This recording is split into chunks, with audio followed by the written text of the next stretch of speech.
Let's make a bow today. There are several ways to make a bow other than the ordinary shoestring bow that you see Teddy wearing here. The results you will get depend upon the fabric type of your ribbon as well as the width.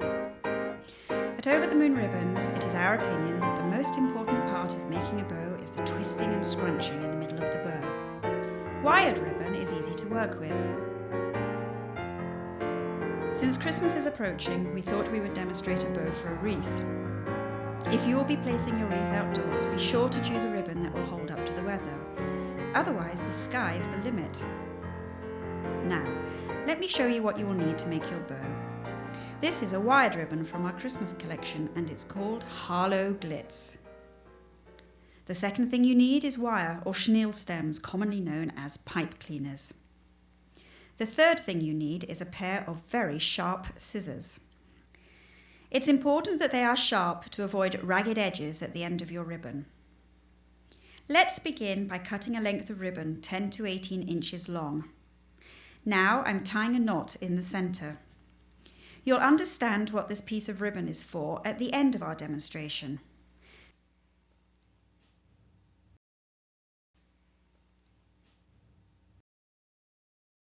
Just put it aside for now. This is wired ribbon and it is quite easy to use. I'm making a large etching in the free end of the ribbon. This is the free end. After the loop is made, you're going to take this down to the beginning of your bow. I like to vary the size of my loops. It's just our preference at Over the Moon Ribbons, but there's no rules set in stone. I'm scrunching in the middle and going back to the opposite side. Again, scrunching in the middle and going back to the opposite side.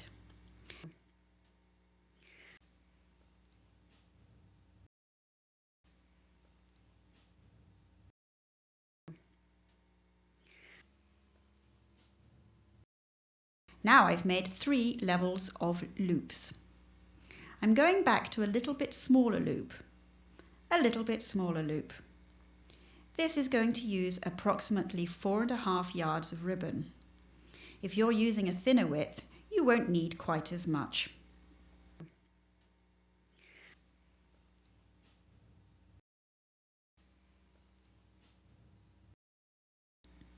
You can see that I've left a tail at the end of my ribbon, and now I'm going to add a tail from the roll of ribbon that I'm working with.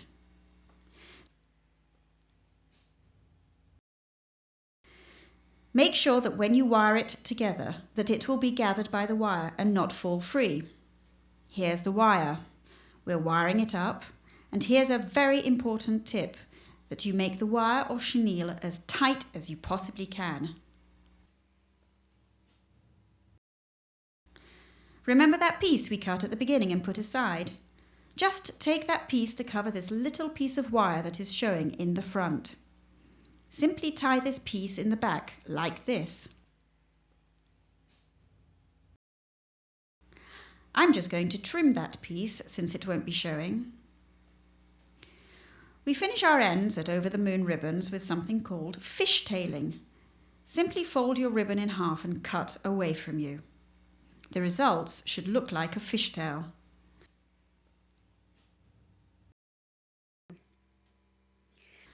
I'm going to fishtail the other side. All right, we've finished the bow. Now we're going to attach it to the wreath with our pipe cleaner or wire by twisting.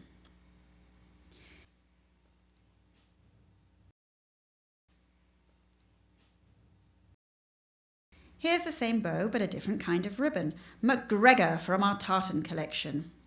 It's not a wired ribbon like I just demonstrated, but it has a lot of body to it and holds up very well. It's a silky taffeta. If you want a traditional, less formal look, something from our tartan collection would be a good choice. See how pretty that looks on a wreath? And this is how it looks on a package. Our tartan ribbon comes in several widths. This one is 1 inch wide.